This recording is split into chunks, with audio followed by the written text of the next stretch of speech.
నమస్కారం ఘంటారావానికి స్వాగతం. ముందుగా ప్రధానాంశాలు. నావికా దళంలోకి ఐఎన్ఎస్ మహేంద్రగిరి యుద్ధ నౌక శత్రువులను ఎదుర్కొనే ధీశాలిగా నిలుస్తోందన్న రాజ్నాథ్. పవన్ కళ్యాణ్కు రొటేటర్ కఫ్ ఇంజ్యూరీస్ ఆపరేషన్ 3.5 గంటల పాటు శస్త్రచికిత్స.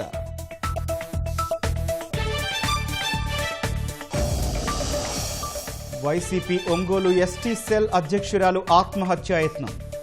పార్టీలో అన్యాయం జరిగిందంటూ ప్రసన్న సెల్ఫీ వీడియో. తెలుగు రాష్ట్రాల్లో చికెన్ గుడ్ల ధరలకు రెక్కలు. డిమాండ్కు తగ్గ సరఫరా లేకపోవటమే కారణం.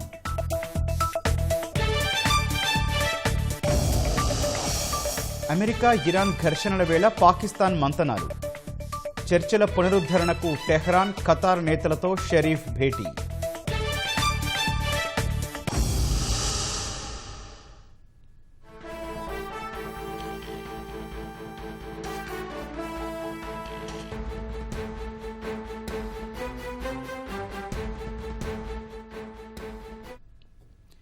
సాయి కృష్ణ వ్యవహారంపై సుప్రీంకోర్టులో రాష్ట్ర ప్రభుత్వం పిటిషన్ దాఖలు చేసింది. సిఐ నాగరాజు కస్టడీ నిబంధనలపై హైకోర్టు ఆదేశాలను సవాల్ చేసింది. మరింత సమాచారం మా ప్రతినిధి అరుణ్ అడిగి తెలుసుకుందాం. అరుణ్, సుప్రీంకోర్టులో రాష్ట్ర ప్రభుత్వం వేసిన పిటిషన్లో ఏముంది? కృష్ణలంక లాకప్ డెత్ వ్యవహారంలో సాయి కృష్ణ మృతిపై ఇప్పుడే సిఐ నాగరాజును మృతి తర్వాత శవాన్ని కూడా మాయం చేశారంటూ వచ్చినటువంటి ఆరోపణలు, దాని కొనసాగింపుగా రాష్ట్ర ప్రభుత్వం సిట్ దాఖలు చేయటము. సిట్ దాఖలు చేసిన తర్వాత సిఐ నాగరాజును అరెస్ట్ చేసిన తర్వాత రాజమండ్రి జైలుకు తరలించారు. అయితే రాజమండ్రి జైలుకు తరలించిన తర్వాత సిఐ నాగరాజును సిట్ విచారణకు సంబంధించినటువంటి విషయంలో హైకోర్టు అనేక నిబంధనలు విధించింది. సిఐ నాగరాజు తనకు ప్రాణహాని ఉందని, ఈ విషయంలో తనను జైలు నుంచి బయటికి తీసుకొచ్చిన మరుక్షణం ప్రత్యర్థులు తనపై దాడి చేసి తనను హతమార్చేటువంటి ప్రమాదం ఉంది కాబట్టి జైల్లోనే విచారణ కొనసాగించాలని చెప్పి ఆయన విజ్ఞప్తి చేశారు. రాష్ట్ర ప్రభుత్వం దీనికి విరుద్ధంగా ఎట్టి పరిస్థితుల్లో సీన్ రీకన్స్ట్రక్షన్ చేయాల్సినటువంటి పరిస్థితి ఉంటుంది. అదే సందర్భంలో దర్యాప్తు పురోగతిలో ఉన్నప్పుడు అనేక మంది వాంగ్మూలాలు ఇస్తున్నటువంటి సమయంలో నాగరాజును ప్రత్యక్షంగా అక్కడ హాజరుపరిచి ఆ విచారణకు సంబంధించినటువంటి పురోగతి తీసుకోవాల్సి ఉంటుంది కాబట్టి 8 రోజులు తమ కస్టడీకి ఇవ్వాలి అని చెప్పి సిట్ నేతృత్వంలోని అధిపతి హైకోర్టుకు విజ్ఞప్తి చేశారు. అయితే ఈ అంశాలు పరిశీలించిన తర్వాత హైకోర్టు కీలకమైనటువంటి ఉత్తర్వులు జారీ చేసింది, పలు నిబంధనలు విధించింది. రాష్ట్ర హైకోర్టు కీలకంగా విధించినటువంటి నిబంధనల్లో సిఐ నాగరాజును సాయి కృష్ణ మృతికి సంబంధించి శవాన్ని మాయం చేసినటువంటి వ్యవహారానికి సంబంధించిన విషయంలో సిఐ నాగరాజును రాజమండ్రి సెంట్రల్ జైల్లోనే విచారణ జరపాలని, కేవలం సీన్ రీకన్స్ట్రక్షన్ కు సంబంధించినటువంటి అంశంలోనే ఆ పర్టికులర్ అంశానికి సంబంధించినటువంటి విషయంలోనే జైలు నుంచి తీసుకురావాలి. జైల్లో నుంచి బయటకు వచ్చినప్పటి నుంచి తిరిగి జైల్లోకి పంపేంత వరకు ఆడియో వీడియో రికార్డు చేయాల్సినటువంటి పరిస్థితి ఉందని, దీన్ని తప్పనిసరిగా పాటించాలని చెప్పి రాష్ట్ర హైకోర్టు తమ ఉత్తర్వుల్లో స్పష్టం చేసింది. అయితే ఈ ఉత్తర్వులు విచారణకు విఘాతంగా మారుతున్నాయని, ఈ ఉత్తర్వుల కారణంగా తాము విచారణ పురోగతిని సాధించేటువంటి పరిస్థితి ఉండదు. సీన్ రీకన్స్ట్రక్షన్ తో పాటు విచారణ పురోగతిలో ఉన్నప్పుడు అనేక మంది ఇచ్చేటువంటి సాక్ష్యాలు, వాటితో పాటుగా మిగిలినటువంటి నిందితులతో కలిపి కూర్చోబెట్టి విచారణ జరిపించాల్సినటువంటి పరిస్థితి ఉంటుంది కాబట్టి అందుకు అనుగుణంగా 8 రోజుల కస్టడీలో తాము ఈ పని చేయకపోతే విచారణ పురోగతి సాధించలేము అని చెప్పి రాష్ట్ర ప్రభుత్వం పిటిషన్ లో పేర్కొంది. అందుకని రాష్ట్ర హైకోర్టు ఇచ్చినటువంటి నిబంధనలతో కూడినటువంటి ఉత్తర్వులను సవరించి, దాంతో పాటుగా రాష్ట్ర హైకోర్టు ఇచ్చినటువంటి ఉత్తర్వులను స్టే విధించాలని చెప్పని రాష్ట్ర ప్రభుత్వం సుప్రీంకోర్టును ఆశ్రయించింది. ఈ రోజు కొద్దిసేపటి క్రితమే రాష్ట్ర ప్రభుత్వం సిఐ నాగరాజుకు సంబంధించినటువంటి వ్యవహారంలో రాష్ట్ర హైకోర్టు ఇచ్చినటువంటి ఉత్తర్వులను సుప్రీంకోర్టులో సవాల్ చేస్తూ స్పెషల్ లీవ్ పిటిషన్ దాఖలు చేశారు. దీనిపైన ప్రధానంగా సుప్రీంకోర్టుకు సంబంధించినటువంటి రిజిస్ట్రీలో దీనిపైన అన్ని అంశాలు పరిశీలనలోకి తీసుకున్న తర్వాత తదుపరి విచారణకు సంబంధించి ఏ బెంచ్ ముందుకు తీసుకురావాలి ఏంటనేటువంటి విషయాలకు సంబంధించినటువంటి విషయం పైన రిజిస్ట్రీ నిర్ణయం తీసుకున్న తర్వాత ఏ బెంచ్ ముందుకు ఎప్పుడు విచారణకు వస్తుందనేది పరిశీలించాల్సి ఉంటుంది. రైట్, ధన్యవాదాలు అరుణ్.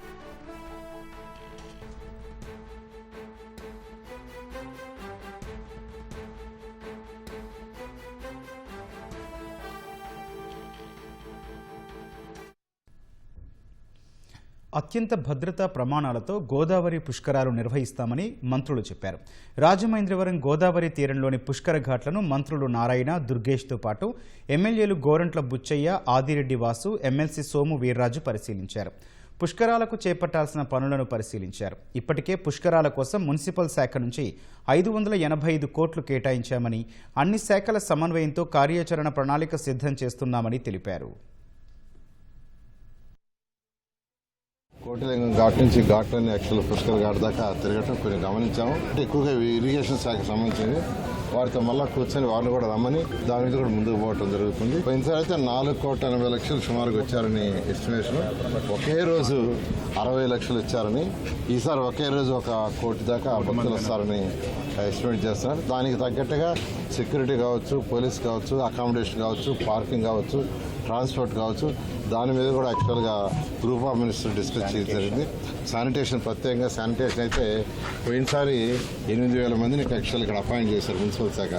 ఈసారి 15,000 కావాలని ఆల్రెడీ 15,000 మంది కావాల్సి వస్తుందని శానిటేషన్ సంబంధించి చెప్పడం జరిగింది. పోలీసు 30,000.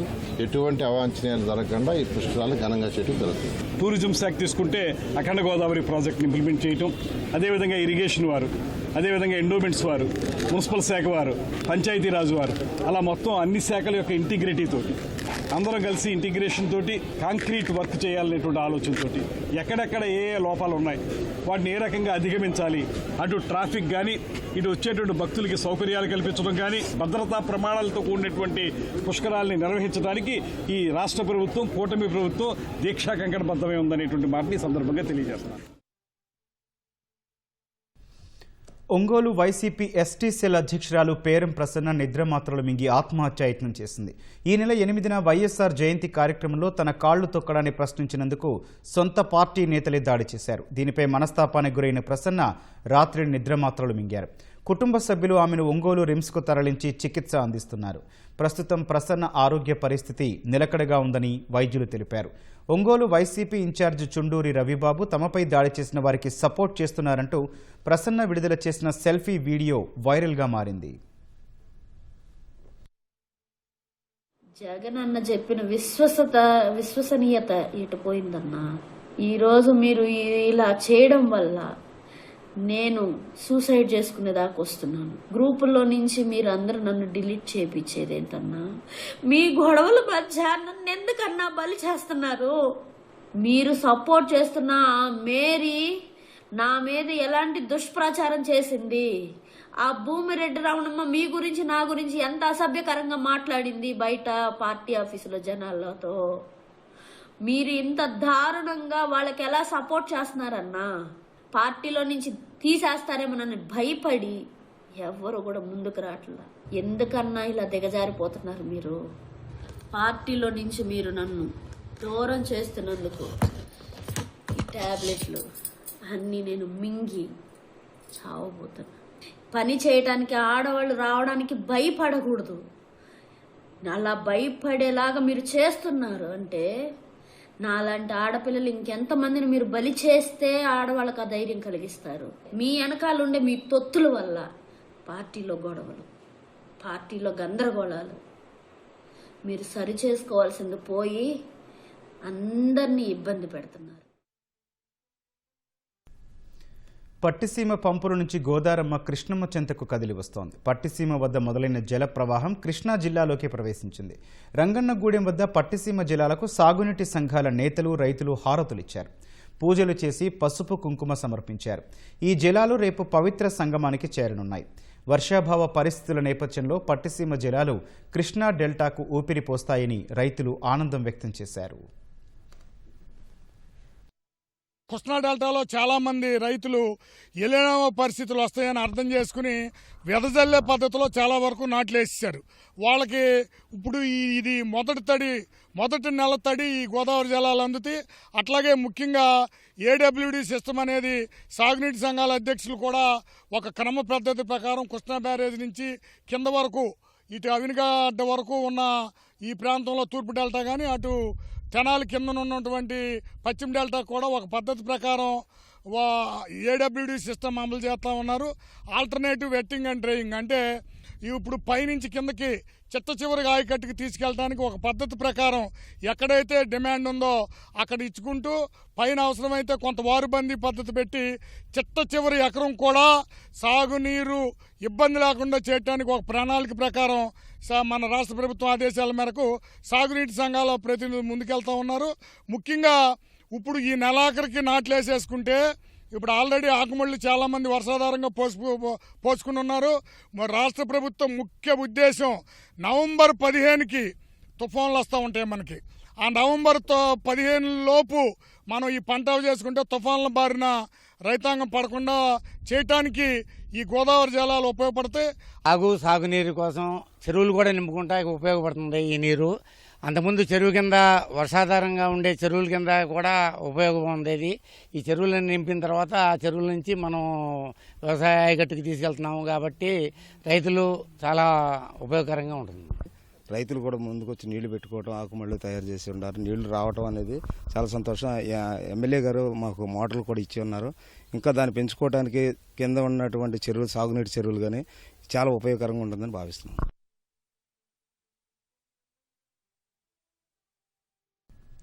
భారత నౌకాదళ అమ్ముల పొదిలో యుద్ధ నౌక ఐఎన్ఎస్ మహేంద్రగిరి లాంఛనంగా చేరింది. విశాఖలోని తూర్పు నౌకాదళ జెట్టి నుంచి ఐఎన్ఎస్ మహేంద్రగిరి నౌకను రక్షణ మంత్రి రాజ్నాథ్ సింగ్ జాతికి అంకితం చేశారు. రక్షణ, వైమానిక రంగ ఉత్పత్తుల తయారీకి ఆంధ్రప్రదేశ్ పవర్ హౌస్గా నిలవబోతోందన్నారు. కర్నూలులో దేశంలోనే తొలి డ్రోన్ సిటీ, పుట్టపర్తిలో 5వ తరం ఫైటర్ జెట్లు తయారు కాబోతున్నట్లు తెలిపారు. భవిష్యత్తులో యుద్ధాలు కృత్రిమ మేధతో చేయాల్సి వచ్చిన పటిష్ట సైనిక పాఠవం, సుశిక్షితులైన బలగాల సామర్థ్యంతో విజయం సాధించవచ్చని అభిప్రాయపడ్డారు. భారత వ్యతిరేక శక్తులకు ఎప్పటికప్పుడు బదులిస్తామని తేల్చి చెప్పారు. Future wars may be fought with artificial intelligence, but they will still be won by national resolve, trained soldiers and the capable military power. नई टेक्नोलॉजी और कन्वेंशनल प्लेटफॉर्म्स एक दूसरे के विरोधी नहीं हैं, बल्कि एक दूसरे को सप्लीमेंट करते हैं, एक दूसरे को पूरक हैं. और कन्वेंशनल प्लेटफॉर्म के बिना न्यू टेक्नोलॉजी भी अपने में अधूरी है, और न्यू टेक्नोलॉजी के बिना कन्वेंशनल प्लेटफॉर्म कमजोर है. और इतिहास भी इस बात का गवाह है. जिन देशों ने नई टेक्नोलॉजी के आकर्षण में अपनी कन्वेंशनल शक्ति की उपेक्षा की, उन्हें इसकी बहुत बड़ी कीमत भी चुकानी पड़ी है. इसलिए भारत का अप्रोच बहुत ही क्लियर है.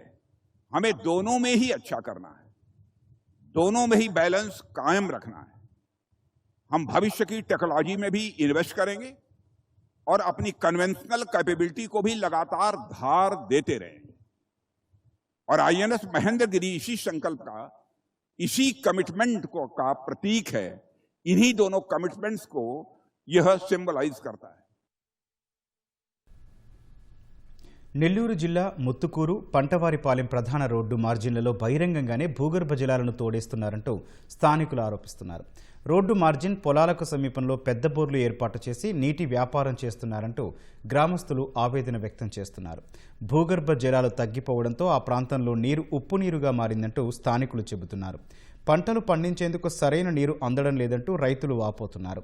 అధికారులు చర్యలు తీసుకోవాలని గ్రామస్తులు కోరుతున్నారు. ప్రాంతంలో గత 15 సంవత్సరాల నుంచి ఈ పోర్టు వచ్చిన తర్వాత ఆ ప్రాంతంలో వాళ్ళు బయట ప్రాంతాల నుంచి ముఖ్యంగా సోమశిల నీటిని లేదా సర్వేపల్లి రిజర్వాయర్ నుంచి నీళ్లు తీసుకోవాలి. అక్కడి నుంచి తీసుకోకుండా ఆ ప్రాంతం అంతా వివిధ గ్రామాల్లో బోర్లు వేసి లారీల ద్వారా పోర్టు అవసరాలకు ఈ నీటిని ఉపయోగించుకుంటున్నారు. అందువల్ల భూగర్భ జల బాగా తగ్గిపోయి ఆ ప్రాంత ప్రజలకి మంచినీరు అనేటువంటిది లేకుండా పోయింది. రొయ్యల కాలుష్యము, ఈ పోర్టు కాలుష్యము, ఉప్పు నీరు చేరి ఆ ప్రాంత మొత్తం నీళ్ళన్నీ కూడా పూర్తిగా దెబ్బతినిపోయినాయి.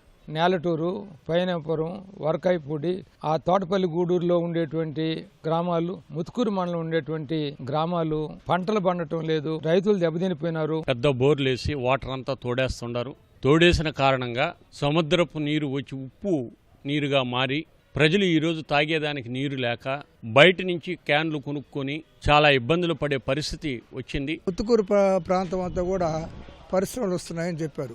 దానికోసంగా సంవత్సరాల నుంచి ప్రత్యేకంగా కాలువ ద్వారా నీటిని సరఫరా తీసుకొచ్చారు. ఈ ఆయిల్ కంపెనీ వాళ్ళు ఈ నీళ్ళని చట్ట వ్యతిరేకంగా ఎక్కడికక్కడ 100 మీటర్ల లోతున బోర్లు వేసి విపరీతంగా బోర్లు వేసి ఆ బోర్ల ద్వారా నీటిని తోడటం మొదలుపెట్టారు. ఆ ప్రాంతం రైతాంగం అంతా ఆందోళన చేస్తున్నారు, ప్రజలంతా ఆందోళన చేస్తున్నారు. ఈ రకంగా నీటిని తోడేసిన తర్వాత మళ్ళీ నీటిని కొనుగోలు మొదలుపెట్టారు. ఇదంటే ఒక వ్యాపారం. నీళ్లు ఉప్పు నీళ్లు లోతుకు వెళ్ళిన తర్వాత బోర్లు సముద్రం నీరు వచ్చి తాగే నీళ్లు కూడా ఉప్పు నీరు అయిపోయిన తర్వాత ప్రజలు తాగేదానికి కొనుగోలు చేసి తాగుతున్నారు. ప్రకాశం జిల్లాలో 2 రోజుల పసికందును ముళ్ల పొదల్లో వదిలి వెళ్లడం అమానవీయతకు అద్దం పట్టింది. తల్లి పొత్తిళ్లలో ఉండాల్సిన చిన్నారి తాళ్లూరు ముండ్లమూరు రోడ్డులోని శ్రీరామ్ డైరీ పాల కేంద్రం సమీపంలో అనాథలా మిగిలింది. ముళ్లకంపలో నుంచి చిన్నారి ఏడుపు వినిపించింది. స్థానికులు గమనించగా అక్కడ ఆడ శిశువు లభ్యమైంది. వెంటనే 108 అంబులెన్స్కు సమాచారం ఇచ్చారు. అంబులెన్స్ సిబ్బంది పాపను అద్దంకి ప్రభుత్వాసుపత్రికి తరలించారు. పాప క్షేమంగానే ఉందని వైద్యులు తెలిపారు. గుర్తు తెలియని మహిళ చిన్నారిని వదిలి వెళ్లి ఉండొచ్చని భావిస్తున్నారు. అమ్మాయి ఆడ బేబీ రోడ్డు పక్కన పడేస్తున్నారు. చీమలు పట్టున్నాయి బేబీకి. బేబీ అయితే బాగానే ఉందండి. కాబట్టి బేబీ కండిషన్ అంతా బాగానే ఉంది. కాబట్టి ఇక్కడ నుంచి మేము ప్రైమరీ ట్రీట్మెంట్ అంతా ఇచ్చేసి బేబీని కూడా అద్దెకి సిహెచ్సికి కూడా రెఫర్ చేశాము. దీనికి సంబంధించి 108 సిబ్బంది కూడా కొంచెం ఎమ్మటే మాకు ఇన్ఫార్మ్ చేయడం వల్ల బేబీని ఇన్ టైంలో మేము బేబీని సేవ్ చేసి అద్దెకి సిహెచ్సి కూడా రెఫర్ చేయడం జరిగింది. కాబట్టి థ్యాంక్ యూ అండి. స్వచ్ఛాంధ్ర కార్పొరేషన్ చైర్మన్ పట్టాభి మీడియాతో మాట్లాడుతున్నారు. ప్రత్యక్ష ప్రసారం ద్వారా చూద్దాం. ఉసుగొలుపుతూ ఉంటాయి. ఇవాళ వాటికి ఏమాత్రం కూడా తీసిపోనటువంటి ఒక ఉగ్రవాద సంస్థ ఈ గొడ్డలి పార్టీ. ఇవాళ నేను ఏమాత్రం మొహమాటం లేకుండా చెప్తా ఉన్నా, పాకిస్తాన్లో ఉన్నటువంటి ఉగ్రవాద సంస్థలు ఏవైతే ఉన్నాయో, ఒక లష్కరే తోయిబా కానీ ఒక జైషే మొహమ్మద్ కానీ అటువంటి ఉగ్రవాద సంస్థలకి ఏమాత్రం తీసిపోనటువంటి ఒక ఉగ్రవాద సంస్థ ఇవాళ ఈ గొడ్డలి పార్టీ వైఎస్ఆర్ కాంగ్రెస్ పార్టీ. ఇవాళ లష్కరే తోయిబాకి నాయకత్వం వస్తున్నటువంటి ఉగ్రవాదులు ఎవరైతే ఉన్నారో అటువంటి వ్యక్తే ఇవాళ ఈ గొడ్డలి పార్టీ అధ్యక్షుడు జమోరే జగన్ రెడ్డి.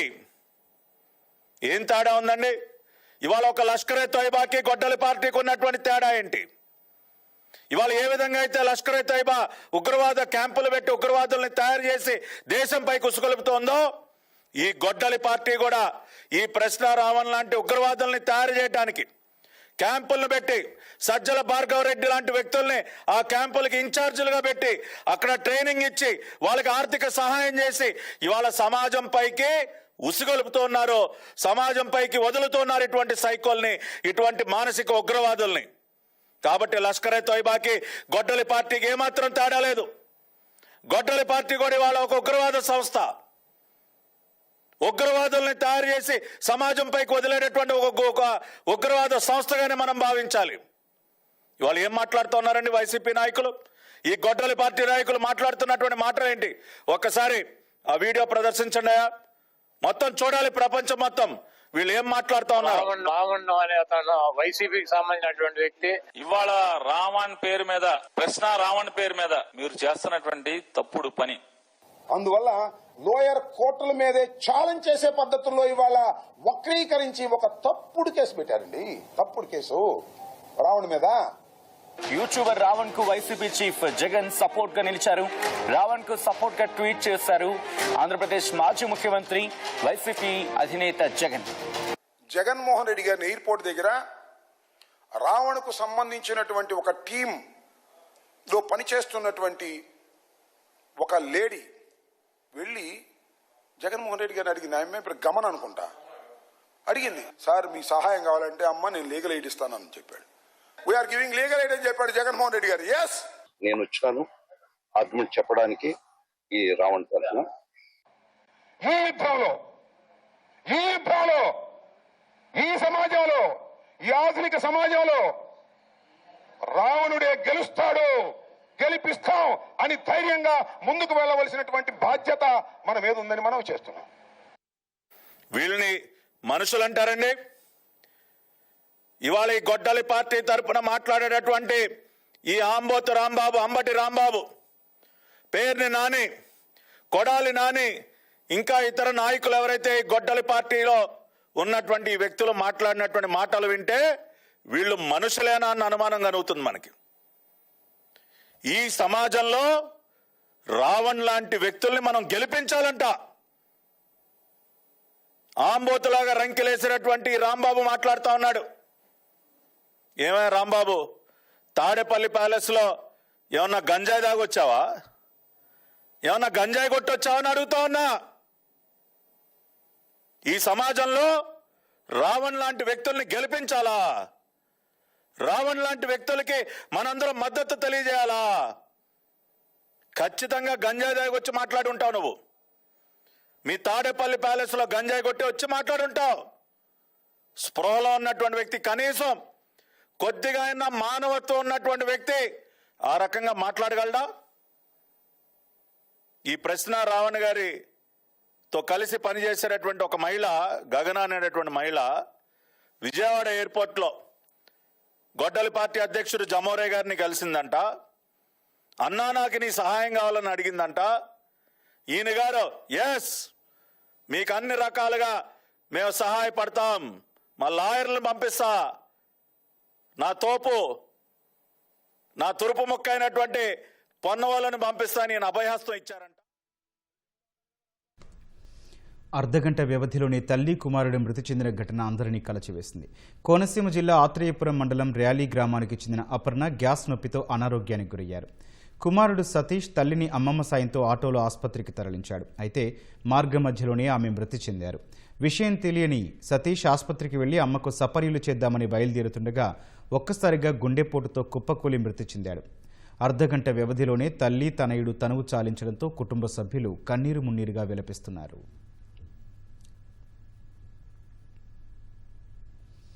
కాకినాడ జిల్లా తుని మండలం సిహెచ్ అగ్రహారానికి చెందిన 2 ఏళ్ల చిన్నారి జ్ఞానేశ్వరి జాడ తెలియక తల్లిదండ్రులు తల్లడిల్లుతున్నారు. చిన్నారి అదృశ్యమే 35 రోజులైనా ఆచూకీ లభ్యం కాకపోవడంతో తీవ్రంగా ఆవేదన చెందుతున్నారు. ఓవైపు పోలీసులు దర్యాప్తు చేస్తుండగా మరోవైపు తండ్రి సైతం గ్రామాల్లో తిరుగుతూ చిట్టి తల్లి కోసం అన్వేషిస్తున్నాడు. పరిసర ప్రాంతాల్లోని పొలాల్లోకి వెళ్లి అక్కడ నివాసం ఉంటున్న వారి వద్దకు వెళ్లి కరపత్రాలు అందిస్తున్నాడు. వివరాలు తెలిస్తే తెలియజేయాలని అభ్యర్థిస్తున్నాడు. ఈ ప్రయత్నంతోనైనా తన చిట్టి తల్లి ఎక్కడైనా దొరుకుతుందేమోనని ఆశతో తండ్రి అన్ని ప్రయత్నాలు చేస్తున్నాడు.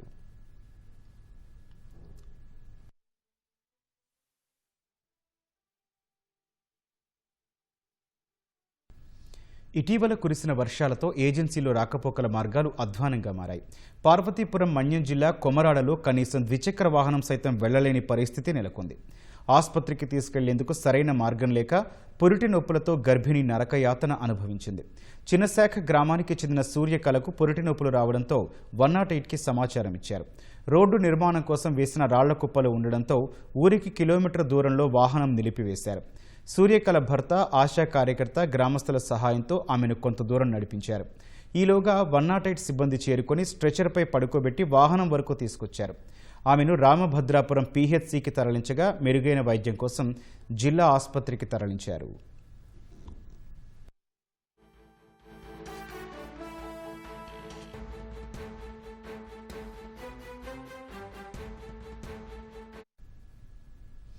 రొటేటర్ కఫ్ ఇంజ్యూరీస్తో బాధపడుతున్న ఉప ముఖ్యమంత్రి పవన్ కళ్యాణ్కు శస్త్రచికిత్స పూర్తయింది. 2016లో షూటింగ్ సమయంలో తగిలిన గాయాలకు తోడు పోరాట యాత్రలో అభిమానులు చేతులు పట్టి లాగడంతో పవన్ రొటేటర్ కఫ్ ఇంజ్యూరీస్తో బాధపడుతున్నారు. 2 భుజాలకి గాయాలైన తొలుత కుడి భుజానికి శస్త్రచికిత్స చేశారు. ముంబైలోని కోకిలాబెన్ ఆసుపత్రిలో 3.5 గంటల పాటు శస్త్రచికిత్స నిర్వహించారు. ప్రస్తుతం పవన్ వైద్యుల పర్యవేక్షణలో ఉన్నారు. ఉప ముఖ్యమంత్రి సంపూర్ణంగా కోలుకోవాలని సీఎం చంద్రబాబు ఆకాంక్షించారు. పవన్కు మంచి ఆరోగ్యం చేకూరాలని, ఈ సమయంలో భగవంతుడు మరింత మనోధైర్యం ప్రసాదించాలని Chandrababu అభిలషించారు.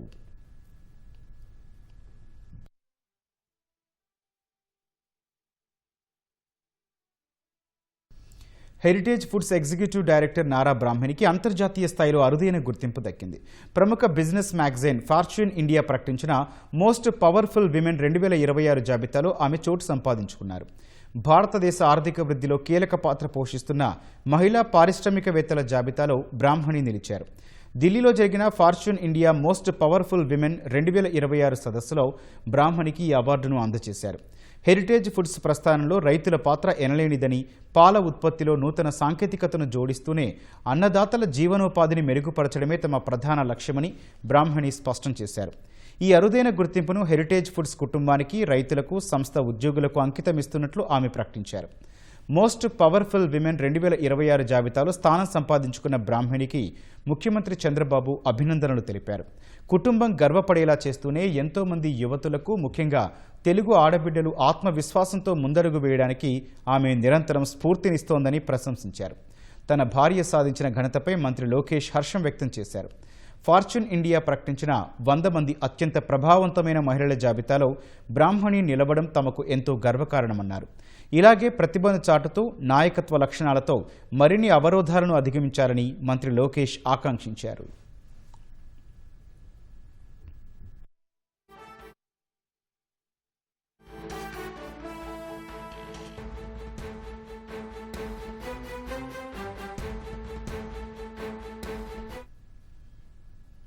Hit run and escape గొడ్డలి పార్టీ అధినేత నైజమని సీఎం చంద్రబాబు మండిపడ్డారు. మీడియాతో చిట్చాట్ సందర్భంగా ముఖ్యమంత్రి చంద్రబాబు వైసీపీపై విరుచుకుపడ్డారు. క్రిమినల్ మనస్తత్వం ఉండేవారు సోషల్ మీడియాను వేదికగా చేసుకుంటున్నారని, ప్రభుత్వాన్ని, నేతలను లక్ష్యంగా చేసుకుని విష ప్రచారం చేస్తున్నారని ధ్వజమెత్తారు.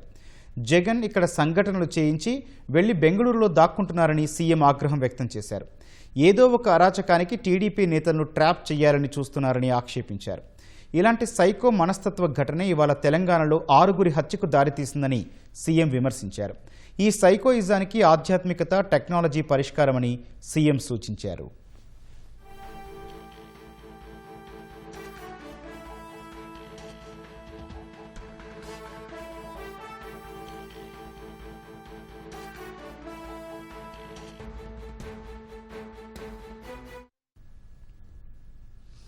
తెలుగు రాష్ట్రాల్లో చికెన్, గుడ్ల ధరలు భగ్గుమంటున్నాయి. మార్కెట్లో డిమాండ్కు తగ్గట్టుగా సరఫరా లేకపోవడంతో ధరలకు రెక్కలొచ్చాయి.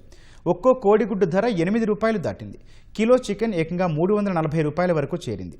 పెరిగిన ధరలతో కొనుగోళ్లు తగ్గిపోయాయని వ్యాపారులు లబోదిబోమంటున్నారు. మార్కెట్లో చికెన్, గుడ్లకు డిమాండ్ భారీగా పెరిగింది.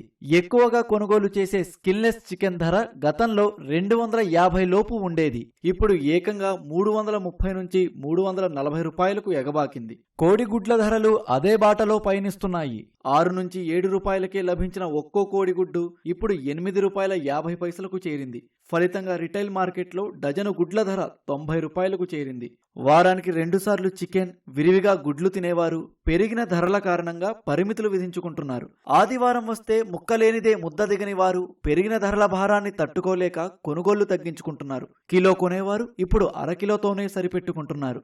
వారానికి ఒకసారి చికెన్ తినే అలవాటున్న మధ్యతరగతి ప్రజలు ఇప్పుడు నెలకు ఒకసారే కొనుగోలు చేసే పరిస్థితి వచ్చిందంటున్నారు. కూలి చేసుకునే వాళ్ళు ఇటు కూరగాయలు కొనలేకపోతున్నాం, ఇటు చికెన్ కొనలేకపోతున్నాం. ఈ మార్కెట్ రేట్లు బాగా పెరిగిపోయినాయి. కూలి చేసే డబ్బులు కూడా సరిపోతలా. భోజనానికే గడిచిపోయే కష్టంగా ఉంది. అరకిలో 150 తీసుకున్నాడు. ఏం తింటాం? 4 పిల్లలు కలవాళ్ళం. ఇది తీసుకెళ్లి ఏ పిల్లలు పెట్టాలి? ఇవరకే 100 రూపాయలు తీసుకెళ్లి తిని వచ్చాయి. 1000 రూపాయలు తీసుకెళ్లే రాట్లా 350 అంట. కోడిగుడ్ల రేట్లు కూడా రాను రాను పెరిగిపోతుంది. మరి గుడ్డు 8 రూపాయలు అంటే మరీ దారుణం. ఒకప్పుడైతే 6 రూపీస్ అట్లా ఉండేది. నేను డైలీ తీసుకుంటా ఉంటా, కానీ ఇది కూడా ఎక్స్పెన్సివ్ అయిపోతుంది రాను రాను. వేరే సోర్స్ ఎత్తుకోవడానికి కూడా లేదు. Eggs is the cheap and best protein for us. దీని మీద ఏమన్నా యాక్షన్ తీసుకుంటే బాగుంటుంది. ధరలు పెరగడంతో గతంతో పోలిస్తే చికెన్ అమ్మకాలు సుమారు 30% మేర తగ్గాయని వ్యాపారులు అంటున్నారు. ఎండ తీవ్రత కారణంగా కోళ్లు, గుడ్ల ఉత్పత్తి తగ్గడం, దానా ఖర్చులు పెరగడమే ఈ పరిస్థితులకు ప్రధాన కారణం అంటున్నారు. మరో నెలన్నర వరకు ఇదే పరిస్థితి కొనసాగవచ్చని అంచనా వేస్తున్నారు. ధరలు ఇలానే ఉంటే పూర్తిగా నష్టపోతామని వ్యాపారులు ఆందోళన చెందుతున్నారు. ఈ నెలలో 250 ఉంది. ఈ నెలలో మరీ రేట్ ఎక్కువైపోయింది. 340, 330 అట్లా వచ్చేసింది. రేటు పెరిగిపోతాం వల్ల జనాలు కూడా తగ్గిపోయారు. బేరాలు లేవు. దాని బదులు 1 కేజీ ఏట మాసం వచ్చింది. 40 రూపాయలు, 50 రూపాయలు వేసుకుంటే అంతకుముందు బాగానే ఉందండి. ఇప్పుడు వ్యాపారం చాలా పడిపోయింది. 4 రోజుల క్రితం నుంచి పడిపోయింది. ఈ రేటు ఎప్పుడు చూడలేదండి. 340 రూపాయలు రేటు. అంతకుముందు 240, 230, 250 లోపు ఉండేది సార్. అలాంటిది ఇప్పుడు ఈ రోజున 340 రూపాయలు అయింది.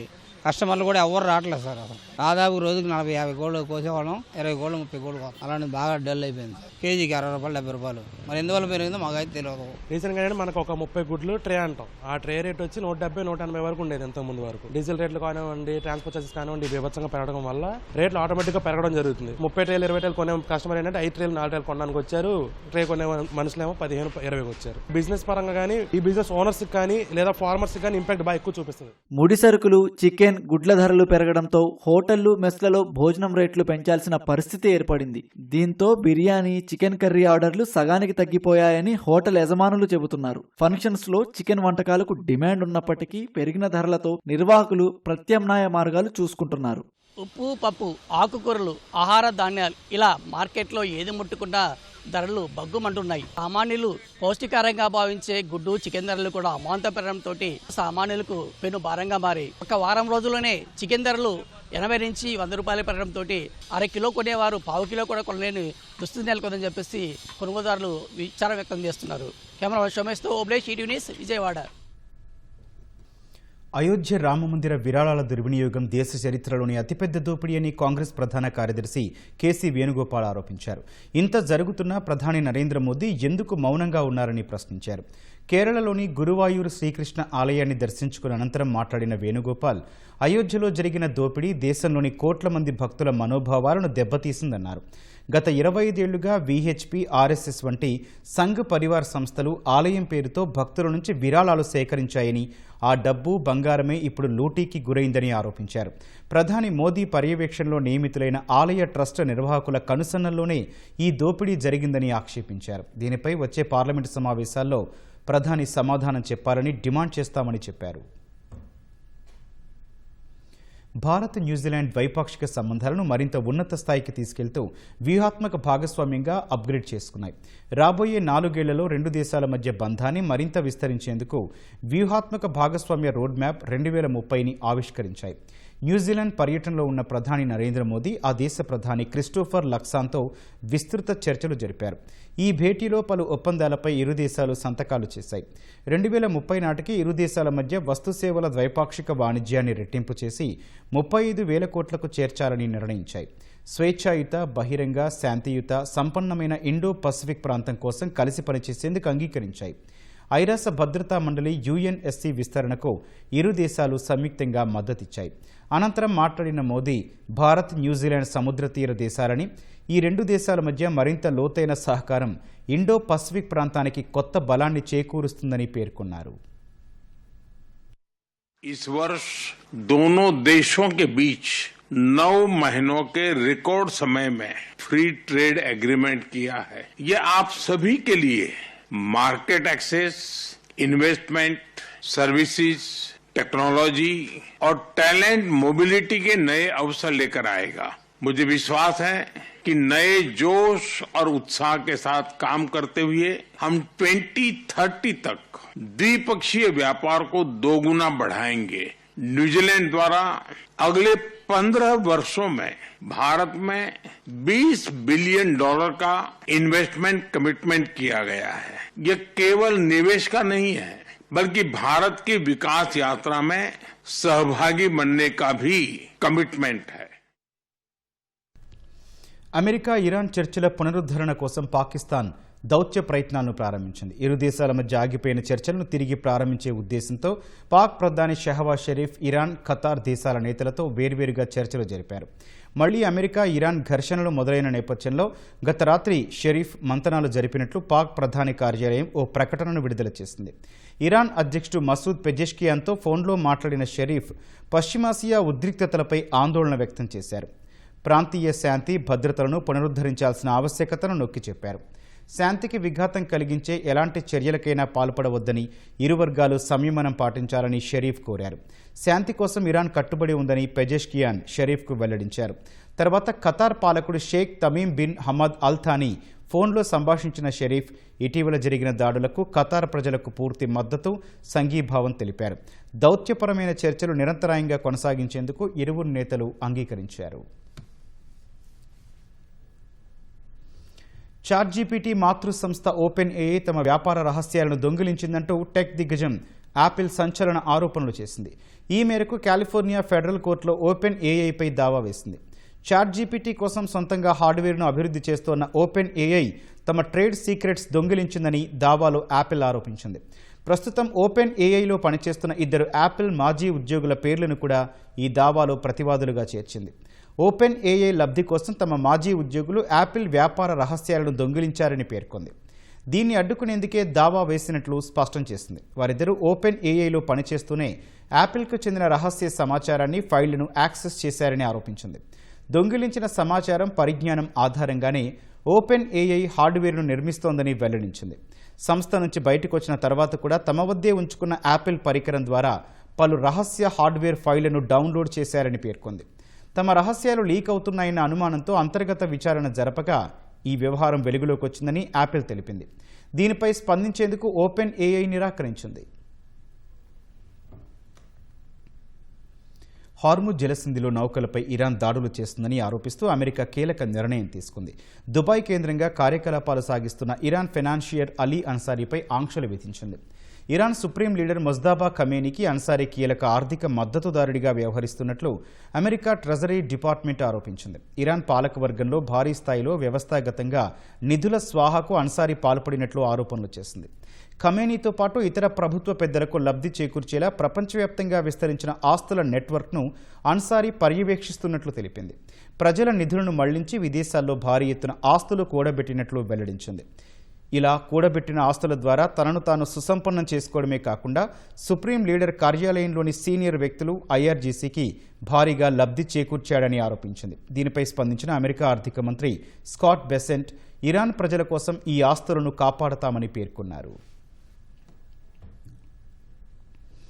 అమెరికాపై తమకు నమ్మకం లేదని, ఒప్పందం ఉల్లంఘిస్తే పూర్తిస్థాయి యుద్ధానికి తాము సిద్ధంగా ఉన్నట్లు ఇరాన్ పార్లమెంటు స్పీకర్ మహమ్మద్ ఘాలిబాఫ్ కీలక వ్యాఖ్యలు చేశారు. గత నెలలో కుదుర్చుకున్న అవగాహన ఒప్పందాన్ని అమెరికా ఉల్లంఘిస్తే తీవ్ర పరిణామాలుంటాయని హెచ్చరించారు. అమెరికాపై ఇరాన్కు ఎలాంటి నమ్మకం లేదని, ఇటీవల జరిగిన శాంతి చర్చల్లో ఇదే విషయాన్ని యుఎస్ ఉపాధ్యక్షుడు జేడీ వాన్స్కు చెప్పినట్లు గుర్తు చేశారు. యుద్ధానికి పూర్తి సన్నద్ధతతో ఉన్నవారు మాత్రమే అమెరికాతో చర్చలు జరపగలరని అభిప్రాయపడ్డారు. తమ దేశాన్ని రక్షించుకోవడానికి సన్నాహాలు ఆపలేదన్నారు. అమెరికన్లు ఒప్పందాన్ని ఉల్లంఘించిన మరుక్షణమే పూర్తిస్థాయి రక్షణకు సిద్ధమవుతామని ఘాలిబాఫ్ స్పష్టం చేశారు. వారికి వ్యతిరేకంగా దృఢంగా నిలబడతామని, అలాగే ఇరాన్ ప్రజల హక్కులను కాపాడుకుంటామన్నారు. పారిశ్రామికవేత్తలను ఆకట్టుకుని జిల్లాను పారిశ్రామిక హబ్గా తీర్చిదిద్దేలా ప్రకాశం జిల్లా యంత్రాంగం కసరత్తు చేస్తోంది. ప్రధానంగా పరిశ్రమలు స్థాపించే వారికి సింగిల్ విండో విధానంలో అనుమతులిచ్చేలా చర్యలు చేపట్టింది. పెట్టుబడిదారులకు ఎలాంటి ఇబ్బందులు తలెత్తకుండా కలెక్టరేట్ ప్రాంగణంలో ప్రత్యేక భవనాన్ని సిద్ధం చేస్తున్నారు. విస్తారమైన సముద్ర తీరం, అందుబాటులో ఉన్న ప్రభుత్వ భూములు, పరిశ్రమల స్థాపనకు ఎన్నో అవకాశాలున్నాయి. భారీ పరిశ్రమల రాకతో జిల్లాలో బీచ్ రిసార్ట్స్, పర్యాటక రంగాల అభివృద్ధికి అవకాశాలు పుష్కలంగా ఉన్నాయంటున్న కలెక్టర్ రాజాబాబుతో మా ప్రతినిధి రామకృష్ణ ముఖాముఖి. ప్రకాశం జిల్లా ఒంగోలులో ఇటీవల పారిశ్రామికవేత్తల సమావేశం అయితే జరిగింది. ఈ సమావేశంలో పెట్టుబడులదారులకు అవకాశాలు ఏమేమి ఉన్నాయి, ఇక్కడ ఏమేమి పెట్టుబడులు పెట్టడానికి పెట్టుబడిదారులు మగ్గు చూపారు అనే అంశాలను అయితే మనతో మాట్లాడడానికి ప్రకాశం జిల్లా కలెక్టర్ రాజాబాబు ఉన్నారు. ఆ సదస్సులో కీలక అంశాలు ఏంటి అని ఒకసారి అడిగి తెలుసుకున్నాం. ఇటీవల జరిగిన పారిశ్రామికవేత్తల సమావేశంలో ఇప్పటికే దాదాపు పెట్టుబడులు రావడానికైతే మగ్గు చూపుతా ఉన్నారు. ఆ అంశాలు ఏమిటి, అలాగే ఆ రోజు జరిగిన కీలక ఒప్పందాలు ఏమేమన్నాయి? ప్రకాశం జిల్లాలో బిజినెస్ ఎలీట్ మీట్ అని చెప్పేసి మనం పెట్టడం జరిగింది. దీని యొక్క ముఖ్య ఉద్దేశం ఏంటంటే ప్రకాశం జిల్లాలో ఉన్నటువంటి పొటెన్షియాలిటీని ఈ ఎలైట్ పీపుల్కి కమ్యూనికేట్ చేయాలనేది మెయిన్ ఉద్దేశం. సో ఇండస్ట్రియలిస్ట్ కానీ, తర్వాత బిజినెస్ చేయాలనుకున్న వాళ్ళకి కానీ, ఆంటర్ప్రినర్స్ కానీ, వీళ్ళందరికీ ప్రకాశం జిల్లాలో ఉన్న అవకాశాలని అందరికీ తెలియజేయాలనే ఉద్దేశంతోనే ఈ మీట్ పెట్టడం జరిగింది. ఒకప్పుడు ప్రకాశం జిల్లా అంటే ఒక డ్రాట్ ప్రోన్ ఏరియా కింద, తర్వాత ఆపర్చునిటీస్ తక్కువ ఉన్న జిల్లాగా దీనికి ఉంది. బట్ నౌ లాస్ట్ 2 years నుంచి కూడా చాలా ట్రాన్స్ఫర్మ్ అయింది. ప్రకాశం జిల్లా చాలా ట్రాన్స్ఫర్మ్ అయింది. ఇంతవరకు ఉన్నది వేరు, ఇక్కడ ఇప్పుడున్న పరిస్థితిని బట్టి ఏది క్యాటలిస్ట్గా ఉండి ఇన్ఫ్లుయెన్స్ అయ్యింది అనేది ముందు జనాలందరికీ తెలియజేయాలనే ఉద్దేశంతో మనం చేయడం జరిగింది. క్యాటలిస్టులు ఏముంటాయి అంటే ఒక గ్రోత్ ఇంజిన్స్ ఏముంటుందని అంటే కనుక మనకి ఒక బీకేవీ రోడ్స్ ఉంది. సో బెంగళూరు అమరావతి కనెక్ట్ చేసేటువంటి ఒక రోడ్ ఉంది, గ్రీన్ఫీల్డ్ హైవే ఉంది, విచ్ ఈస్ రిపింగ్ త్రూ ప్రకాశం మధ్యలోంచి పోతుంది. దాంట్లో పోర్ట్ ఈజ్ అన్ యాంకర్. ఎప్పుడైనా సరే ఒక రీజన్లో డెవలప్మెంట్కి పోర్ట్ అనేది ఒక యాంకర్లా పనిచేస్తుంది. సో ఇక్కడ పోర్ట్ ఎప్పుడైతే మనకి వచ్చిందో దాన్ని బేస్ చేసుకుని ఆల్మోస్ట్ మనకి దాని చుట్టుపక్కల ఒక ఈకో సిస్టమ్ క్రియేట్ అవుతుంది. సో ఆ ఈకో సిస్టమ్ మనం చూస్తే 50 to 60 కిలోమీటర్స్ రేడియస్లో మనకి ఈ ఒంగోలు అనేది దానికి టచ్ అవుతుంది. సో ఈ ఏరియా అంతా కూడా ట్రాన్స్ఫర్ అవడానికి అవకాశం ఉంది. మొత్తం విసినిటీ అంతా కూడా టోటల్గా చేంజ్ అవ్వడం. అదేవిధంగా ఇండోసోల్, ఇది బీపీసీఎల్, ఇండోసోల్ అండ్ పోర్టు, ఇవి అన్నీ కూడా కాన్సన్ట్రేటెడ్గా ఒక ప్లేస్లో ఉండి ఒక 60 కిలోమీటర్స్ రేడియస్లో ఇంత హ్యూజ్ ఇన్వెస్ట్మెంట్ ఉంది. బీపీసీఎల్ వాళ్ళు వచ్చారు, వాళ్ళకి ప్రజెంటేషన్ ఇచ్చారు.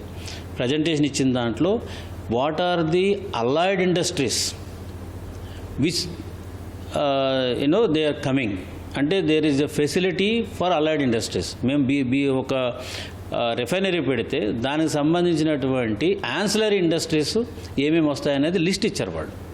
అదేవిధంగా మనకి ఇండోసోల్ వాళ్ళు ఇచ్చారు, వాళ్ళే ప్రజెంటేషన్ ఇచ్చి ఏమి ఇండస్ట్రీస్ పెట్టుకోవచ్చు యాన్సిలరీ. పోర్టు వాళ్ళు కూడా వాళ్ళు ఒకటి ఇచ్చిన తర్వాత లాజిస్టిక్స్ సంబంధించి యాన్సిలరీ ఇండస్ట్రీస్ ఏమేమి పెట్టుకోవచ్చు, యూనిట్స్ పెట్టుకోవచ్చు, వాళ్ళు ఇవ్వడం అనేది జరిగింది.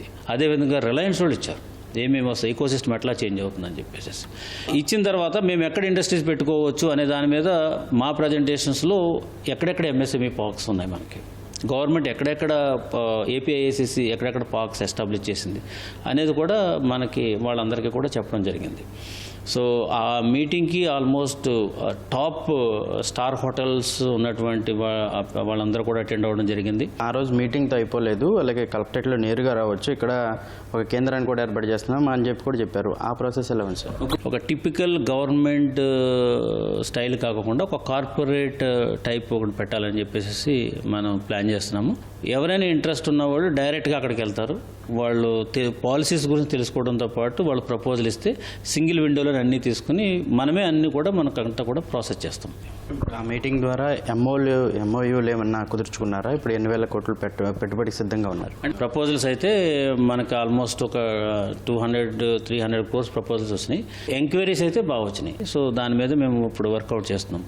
ఇప్పుడు ఏదైతే ఎలైడ్ ఇండస్ట్రీస్, యాన్సిలరీ ఇండస్ట్రీస్ ఉన్నదో ఆ లిస్ట్ అంతా కూడా ఇస్తున్నాం. ఎవరైనా ఇంట్రెస్ట్ ఉంటే వాళ్ళందరూ కూడా మనకి అప్రోచ్ కావచ్చు. ప్రకాశం జిల్లాకి వెనుకబడిన ప్రాంతం అనే పదాన్ని మీరు చెప్పేస్తారంటారా?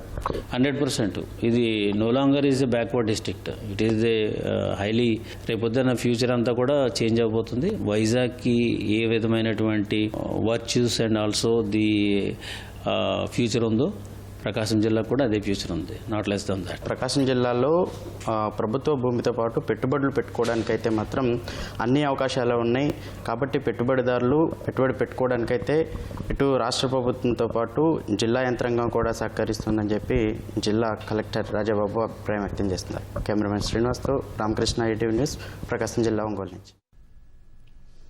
ఈఏపీ సెట్లో అగ్రికల్చర్ అండ్ ఫార్మసీ విభాగంలో 4వ ర్యాంకు సాధించడం ఆనందంగా ఉందని కాకినాడ జిల్లాకు చెందిన కర్రి సత్యనారాయణ తెలిపారు.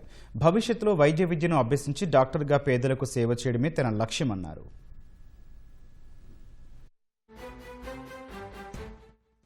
ఇంట్రెస్ట్గా ఉండేది.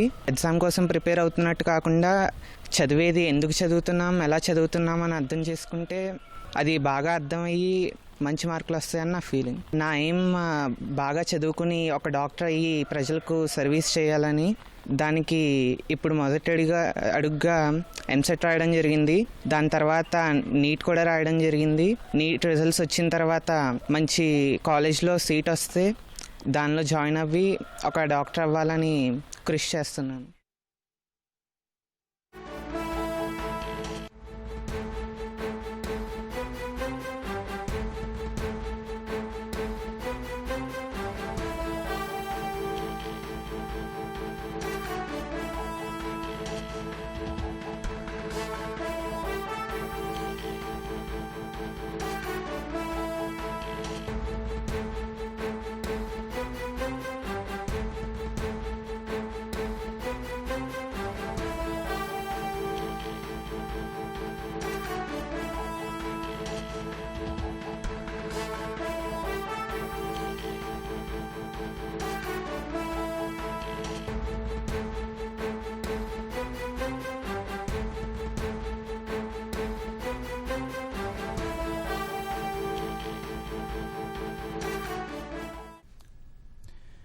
రాధా గాయత్రి అనుమానాస్పద మృతి కేసులో కీలక పరిణామం చోటు చేసుకుంది. రాధా గాయత్రి భర్త శ్రీచరణ్ అరెస్ట్ అయ్యారు.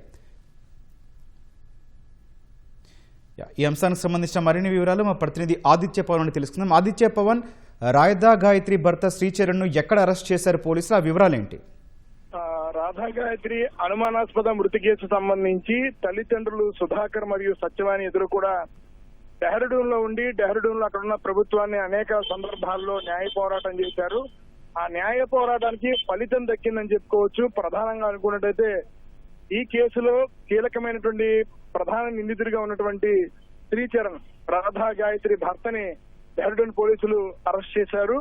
ప్రధానంగా చూసుకున్నట్టయితే ఈ అనుమానాస్పద మృతి కేసు సంబంధించి అనేక అంశాలను రాధా గాయత్రి తల్లిదండ్రులు ప్రస్తావించారు. ఏ విధంగా కూడా ఆ మృతదేహాన్ని చూపించకపోవడం, వెంటనే మృతదేహానికి సంబంధించినటువంటి పరిసరాలని వాటన్నింటినీ కూడా ఆధారాలు లేకుండా చేసేటటువంటి కొన్ని అభియోగాలను కూడా ఇటు డెహ్రాడూన్ సంబంధించిన పోలీసులకి రాధా గాయత్రి తల్లిదండ్రులు ఇవ్వడం జరిగింది. అందువల్లే ఈ నెల 6వ తారీఖున న్యాయ విచారణ కూడా ప్రారంభమైంది. న్యాయ విచారణ అధికారి కూడా ఈ అంశంలో చాలా కృషి చేశారని చెప్పుకోవచ్చు. ఒక ప్రకటన కూడా విడుదల చేశారు. ఈ కేసు సంబంధించి ఎవరైనా సరే స్థానికులు కావచ్చు, ఇతరులు ఎవరైనా సరే తమకు తెలిసిన సమాచారాన్ని న్యాయాధికారికి ఇచ్చేటువంటి అవకాశం కూడా కల్పించారు. ఈ పరిణామాలన్నీ జరుగుతున్న సమయంలోనే ఉత్తరాఖండ్ పోలీసులు శ్రీచరణ్ ని అరెస్ట్ చేశారు. ఇప్పటికే శ్రీచరణ్ సంబంధించినటువంటి సమన్లని అతను పనిచేస్తున్నటువంటి పూణేలో పనిచేస్తున్నటువంటి కార్యాలయాన్ని కూడా పంపించారు. శ్రీచరణ్ తల్లిదండ్రులు కూడా సమన్లు వెళ్లడం జరిగింది. ఈ పరిణామాల మధ్య శ్రీచరణ్ అరెస్ట్ చేశారు. ప్రస్తుతం కేసుని మరింతగా విచారణ జరుగుతుంది, మరింత లోతుగా దర్యాప్తు సాగుతోంది. ముసూరిలో అనుమానాస్పద జరిగినటువంటి ఘటనా ప్రాంతాన్ని కూడా పరిశీలిస్తున్నారు. ఆ రోజు విధులు నిర్వహించినటువంటి ప్రభుత్వ పరంగా కావచ్చు, అలాగే పోస్ట్ మార్టం ప్రక్రియలో పాల్గొన్నటువంటి వ్యక్తులు కావచ్చు, వారందరినీ కూడా మరోసారి విచారణ చేసేటువంటి ప్రక్రియ కొనసాగుతుంది. ఇటువంటి పరిణామాల మధ్య శ్రీచరణ్ ని అరెస్ట్ చేయడం ఈ కేసు దర్యాప్తు మరింత లోతుగా సాగుతున్నటువంటి అంశాన్ని స్పష్టం చేస్తోంది. గౌతమ్, రైట్, ధన్యవాదాలు ఆదిత్య పవన్.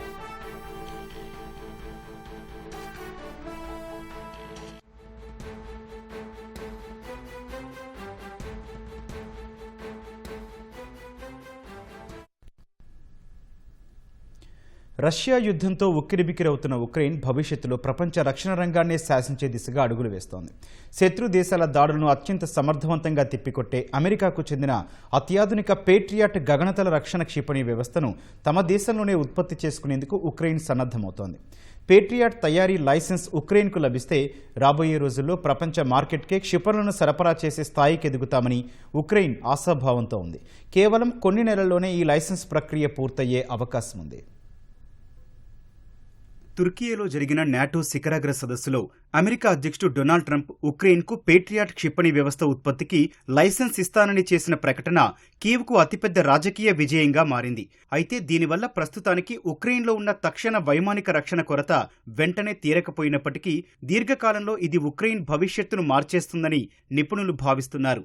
ఈ వ్యవహారంపై మాట్లాడిన ఉక్రెయిన్ పార్లమెంటు సభ్యుడు యెగోర్ చెర్నేవ్ పేట్రియాట్ క్షిపణి వ్యవస్థ లైసెన్సు ప్రక్రియ పూర్తి కావడానికి కొన్ని వారాలు లేదా నెలల సమయం పట్టవచ్చని అంచనా వేశారు. అయితే ఉక్రెయిన్లో ఏ స్థాయిలో క్షిపణులను ఉత్పత్తి చేస్తామనేది అమెరికా ఇచ్చే లైసెన్సు నిబంధనలపై ఆధారపడి ఉంటుందని చెప్పారు. కేవలం విడిభాగాలను అసెంబ్లింగ్ చేయడానికి మాత్రమే అనుమతిస్తారా, లేదా సాంకేతికతను మొత్తం బదిలీ చేసి విడిభాగాలతో సహా పూర్తిస్థాయి ఉత్పత్తికి అవకాశం కల్పిస్తారా అనేది తెలియాల్సి ఉందన్నారు.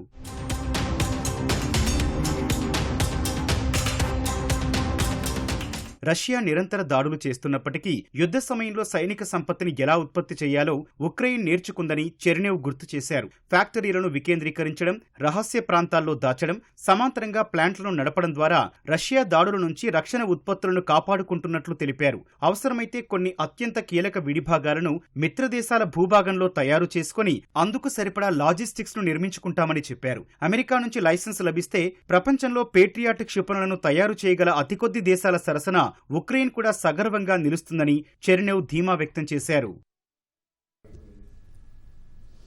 రికార్డు స్థాయి ఉష్ణోగ్రతలతో అమెరికా వెలవిల్లాడుతోంది. దేశంలోని దాదాపు 3/2 భూభాగాన్ని భారీ హీట్ డోమ్ కమ్మేస్తోంది. దీని ప్రభావంతో రాబోయే వారం నుంచి 10 రోజుల పాటు అమెరికాలో అత్యంత ప్రమాదకరమైన పరిస్థితులుంటాయని, సాధారణం కంటే అధిక ఉష్ణోగ్రతలు నమోదవుతాయని వాతావరణ శాస్త్రవేత్తలు హెచ్చరిస్తున్నారు.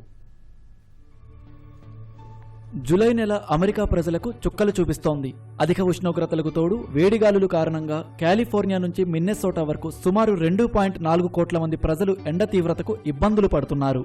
పరిస్థితులు ఇప్పట్లో అదుపులోకి రావని, అమెరికాలో వచ్చే వారం నుంచి కొన్ని రోజుల పాటు తీవ్రమైన వడగాలులు కొనసాగుతాయని వాతావరణ నిపుణులు అంచనా వేస్తున్నారు. ముఖ్యంగా పగలు రాత్రి అనే తేడా లేకుండా సాధారణం కంటే 8 నుంచి 14 డిగ్రీల సెల్సియస్ అధిక ఉష్ణోగ్రతలు నమోదు కానున్నాయి. ఒక భారీ కుక్కర్ మూతలాగా అధిక పీడనం వేడిగాలిని బయటకు వెళ్లనివ్వకుండా బంధించే ఈ హీట్ డ్రోమ్ క్రమంగా అమెరికా ఖండంలోని దాదాపు 3/2 భూభాగాన్ని కమ్మేయనుంది. రాబోయే 10 రోజుల్లో ఇది ఒక ప్రాంతం నుంచి మరో ప్రాంతానికి విస్తరించనుందని కాలిఫోర్నియా వాతావరణ శాస్త్రవేత్త డేనియల్ స్వైన్ వెల్లడించారు. దీని ప్రభావంతో Nevada, Utah, Colorado, Wyoming, Idaho, Montana, north Dakota, south Dakota రాష్ట్రాల్లో రికార్డు స్థాయిలో ఉష్ణోగ్రతలు నమోదు కానున్నట్లు వెల్లడించారు.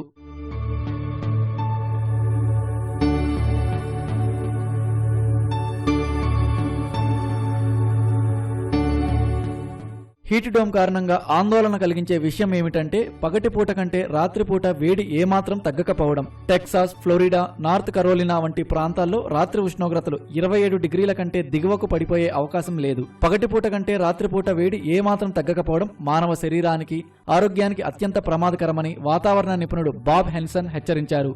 ఈ వేడిగాలులు సుడిగాలి లేదా హరికేన్ లాగా నిశ్శబ్దంగా ప్రాణాలను బలిగొంటాయని స్పష్టం చేశారు. మరోవైపు ఆగ్నేయ అమెరికాలో పగటిపూట వర్షాలు పడే అవకాశం ఉండడంతో అక్కడ పగలు చల్లగా ఉన్నప్పటికీ పెరిగిన తేమ కారణంగా రాత్రిలో రికార్డు స్థాయి వేడి ఉంటుందని అంచనా వేస్తున్నారు.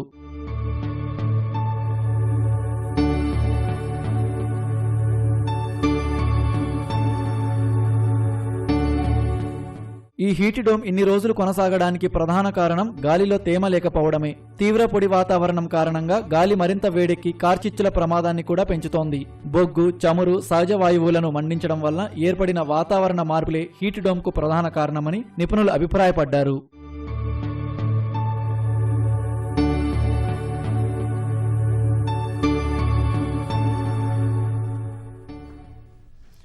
కర్ణాటక మంగళూరుకు చెందిన గిరీష్ షెట్ ఎలక్ట్రిక్ స్కూటర్పై 12,111 కిలోమీటర్లు ప్రయాణించి ఇండియా బుక్ ఆఫ్ రికార్డ్స్ సహా ఆసియా బుక్ ఆఫ్ రికార్డ్స్లో చోటు సంపాదించాడు.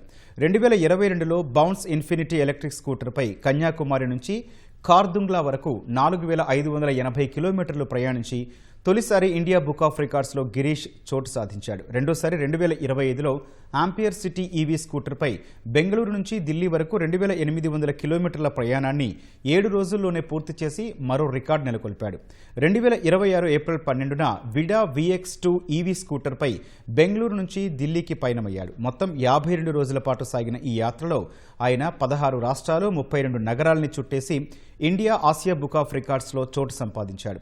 12,000 కిలోమీటర్ల ప్రయాణంలో పెట్రోల్ స్కూటర్తో పోలిస్తే సుమారు 32,000 వరకు ఇంధన ఖర్చుల్ని ఆదా చేసినట్లు గిరీష్ తెలిపాడు. ఛార్జింగ్ సదుపాయం లేని గ్రామీణ ప్రాంతాల్లో హైవే పక్కనున్న దాబాలు, చిన్న దుకాణాల యజమానులు స్వచ్ఛందంగా విద్యుత్ సాకెట్స్ అందించి సహకరించారని చెప్పాడు.